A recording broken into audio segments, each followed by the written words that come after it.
and we also welcome the Russian side's decision to adopt the framework agreement to join the International Big Cat Alliance. Ladies and gentlemen, I now request the spokesperson of the Ministry of External Affairs to conduct the rest of the proceedings.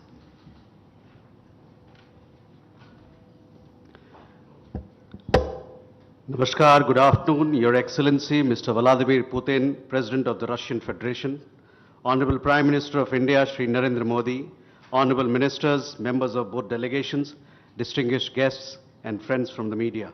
We will now have the press statements. May I request Honorable Prime Minister of India, Shri Narendra Modi, to give his remarks to the media. Your Excellency, my friend, राष्ट्रपति Putin, दोनों देशों के delegates, media के साथियों, नमस्कार, दोबरी दिन। आज भारत और रूस के 23वें शिखर सम्मेलन में राष्ट्रपति पुतिन का स्वागत करते हुए मुझे बहुत खुशी हो रही है। उनकी यात्रा ऐसे समय हो रही है जब हमारे द्विपक्षीय संबंध कई ऐतिहासिक माइलस्टोन के दौर से गुजर रहे हैं। ठीक 25 वर्ष पहले राष्ट्रपति पुतिन ने हमारी स्ट्रेटेजिक पार्टनरशिप की नींव रखी थी। 15 वर्ष पहले 2010 में हमारी साझेदारी को special and privilege strategic partnership का दर्जा मिला।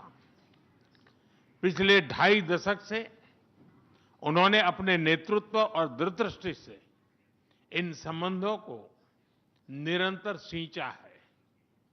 हर परिस्थिति में उनके नेतृत्व ने आपसी संबंधों को नई ऊंचाई दी है।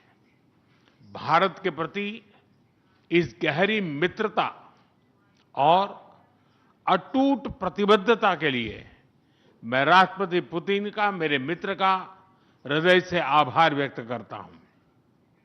फ्रेंड्स, पिछले 8 दशकों में विश्व में अनेक उतार चढ़ाव आए हैं।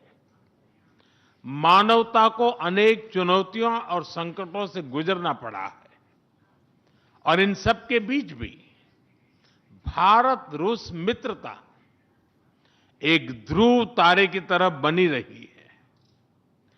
परस्पर सम्मान और गहरे विश्वास पर टिके ये संबंध समय की हर कसौटी पर हमेशा खरे उतरे हैं। आज हमने इस नींव को और मजबूत करने के लिए सहयोग के सभी पहलुओं पर चर्चा की। आर्थिक सहयोग को नई ऊंचाइयों पर ले जाना हमारी साझी प्राथमिकता है। इसे साकार करने के लिए आज हमने 2030 तक के लिए एक इकोनॉमिक कोऑपरेशन प्रोग्राम पर सहमति बनाई है। इससे हमारा व्यापार और निवेश डाइवर्सिफाइड, बैलेंस और सस्टेनेबल बनेगा और सहयोग के क्षेत्रों में नए आयाम भी जुड़ेंगे। आज राष्ट्रपति पुतिन और मुझे इंडिया रशिया बिजनेस फोरम में शामिल होने का अवसर मिलेगा। मुझे पूरा विश्वास है कि ये मंच हमारे बिजनेस संबंधों को नई ताकत देगा। इससे एक्सपोर्ट, को प्रोडक्शन और को इनोवेशन के नए दरवाजे भी खुलेंगे। दोनों पक्ष यूरेशियन इकोनॉमिक यूनियन के साथ एफटीए के शीघ्र समापन के लिए प्रयास कर रहे हैं। कृषि और फर्टिलाइजर के क्षेत्र में हमारा करीबी सहयोग फूड सिक्योरिटी और किसान कल्याण के लिए महत्वपूर्ण है। मुझे खुशी है कि इसे आगे बढ़ाते हुए अब दोनों पक्ष साथ मिलकर यूरिया उत्पादन के प्रयास कर रहे हैं। फ्रेंड्स, दोनों देशों के बीच कनेक्टिविटी बढ़ाना हमारी मुख्य प्राथमिकता है। हम आईएनएसटीसी, नॉर्दर्न सी रूट, चेन्नई व्लादिवोस्टोक कॉरिडोर पर नई ऊर्जा के साथ आगे बढ़ेंगे। मुझे खुशी है कि अब हम भारत के सी फेरर्स की पोलर वाटर्स में ट्रेनिंग के लिए सहयोग करेंगे। यह आर्कटिक में हमारे सहयोग को नई ताकत तो देगा ही, साथ ही इससे भारत के युवाओं के लिए रोजगार के नए अवसर बनेंगे। उसी प्रकार से शिप बिल्डिंग में हमारा गहरा सहयोग मेक इन इंडिया को सशक्त बनाने का सामर्थ्य रखता है। यह हमारे विन विन सहयोग का एक और उत्तम उदाहरण है, जिससे जॉब्स, स्किल्स और रीजनल कनेक्टिविटी सभी को बल मिलेगा। ऊर्जा सुरक्षा भारत रूस साझेदारी का मजबूत और महत्वपूर्ण स्तंभ रहा है। सिविल न्यूक्लियर एनर्जी के क्षेत्र में हमारा दशकों पुराना सहयोग क्लीन एनर्जी की हमारी साझा प्राथमिकताओं को सार्थक बनाने में महत्वपूर्ण रहा है। हम इस विन विन सहयोग को जारी रखेंगे। क्रिटिकल मिनरल्स में हमारा सहयोग पूरे विश्व में सिक्योर और डाइवर्सिफाइड सप्लाई चेन सुनिश्चित करने के लिए महत्वपूर्ण है।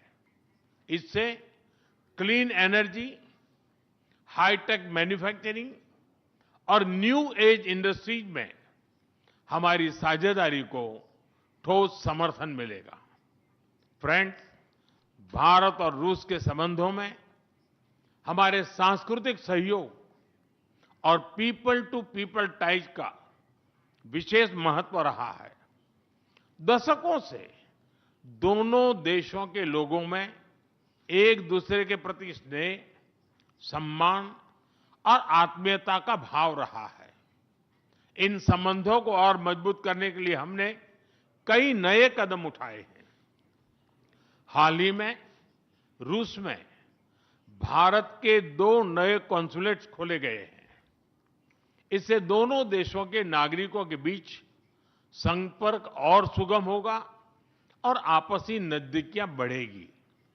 इस वर्ष अक्टूबर में लाखों श्रद्धालुओं को काल्मिकिया में इंटरनेशनल बुद्धिस्ट फोरम में भगवान बुद्ध के पवित्र अवशेषों का आशीर्वाद मिला।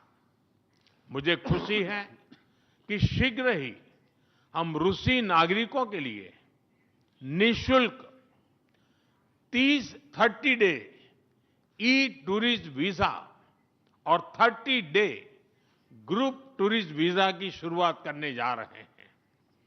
मैन पावर मोबिलिटी हमारे लोगों को जोड़ने के साथ साथ दोनों देशों के लिए नई ताकत और नए अवसर क्रिएट करेगी। मुझे खुशी है कि इससे बढ़ावा देने के लिए आज 2 समझौते किए गए हैं।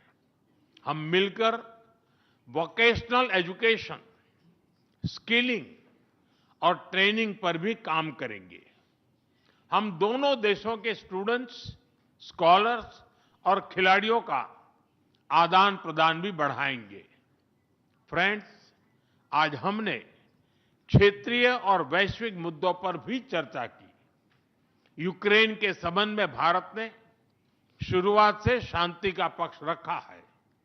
हम इस विषय के शांतिपूर्ण और स्थायी समाधान के लिए किए जा रहे सभी प्रयासों का स्वागत करते हैं। भारत सदैव अपना योगदान देने के लिए तैयार रहा है और आगे भी रहेगा। आतंकवाद के विरुद्ध लड़ाई में भारत और रूस ने लंबे समय से कंधा मिलाकर सहयोग किया है। पहलगाम में हुआ आतंकी हमला हो या क्रोकस सिटी हॉल पर किया गया कायरतापूर्ण आघात, इन सभी घटनाओं की जड़ एक ही है। भारत का अटल विश्वास है कि आतंकवाद मानवता के मूल्यों पर सीधा प्रहार है और इसके विरुद्ध वैश्विक एकता ही हमारी सबसे बड़ी ताकत है। भारत और रूस के बीच यूएन, G20, ब्रिक्स, एससीओ तथा अन्य मंचों पर करीबी सहयोग रहा है। करीबी तालमेल के साथ आगे बढ़ते हुए हम इन सभी मंचों पर अपना संवाद और सहयोग जारी रखेंगे। एक्सेलेंसी, मुझे पूरा विश्वास है कि आने वाले समय में हमारी मित्रता हमें ग्लोबल चैलेंजेस का सामना करने की शक्ति देगी और यही भरोसा हमारे साझा भविष्य को और समृद्ध करेगा। मैं एक बार फिर आपको और आपके पूरे डेलीगेशन को भारत यात्रा के लिए बहुत बहुत धन्यवाद देता हूं। स्पासिबा।